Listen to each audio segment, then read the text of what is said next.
कस्तो राम्रो छ मेरो मकै बारी।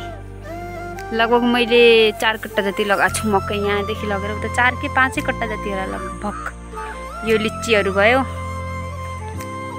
फलेछ टन्नै, लास्ट फलेछ मेरो लिच्ची।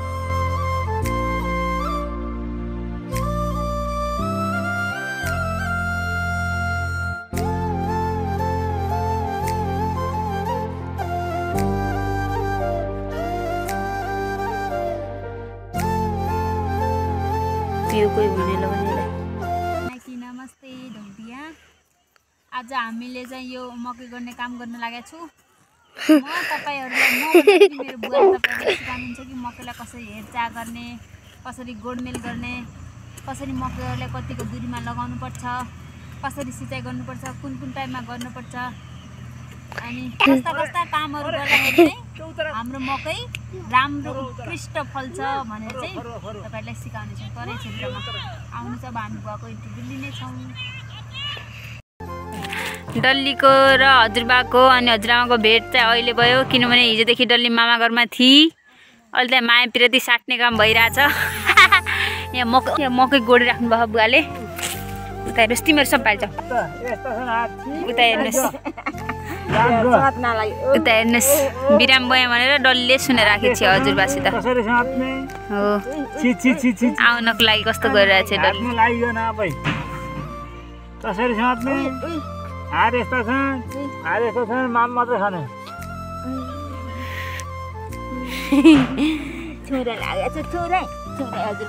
कतिको माया लाग्यो होला डल्लीको।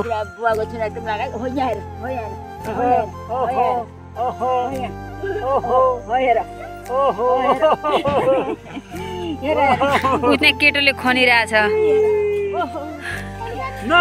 उता केटी त्यस्तै बसी चाहिँ। हाम्रो यहाँ पुरै सबै बारीमा मकै छ। यो हाम्रो ओहो डल्ली भइगयो के भइगयो। अब हजुरबाको इन्टरभ्यु लिन्छु म। त्यहाँ पनि बुवाले पुरै गोडिसक्नु भएको। हाम्रो त्यति छ मकै। बुवा एकछिन हजुरको इन्टरभ्यु लग्छु म। ऐ डल्लो, बुवाले उकेरा लगाइराख्नु भएको छ।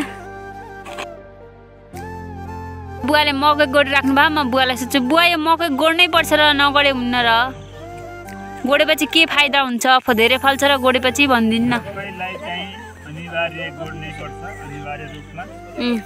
किनभने मकैलाई नगोड्यो भने घाँसले मकैलाई लाग्ने खाना खाइदिन्छ।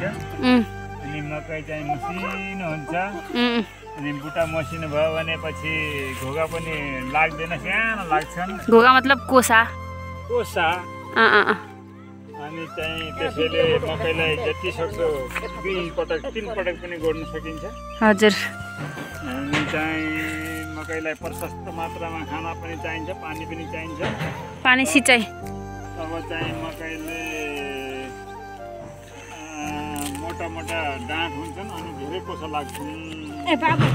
त्यस्तो त्यो मल हालेर अनि उखेर पनि हाल्नुपर्छ उ त्यसरी? उखेर पनि हाल्नुपर्छ, नत्र त यो मलले यताउता गइहाल्छ, घामले पनि सुकिहाल्छ।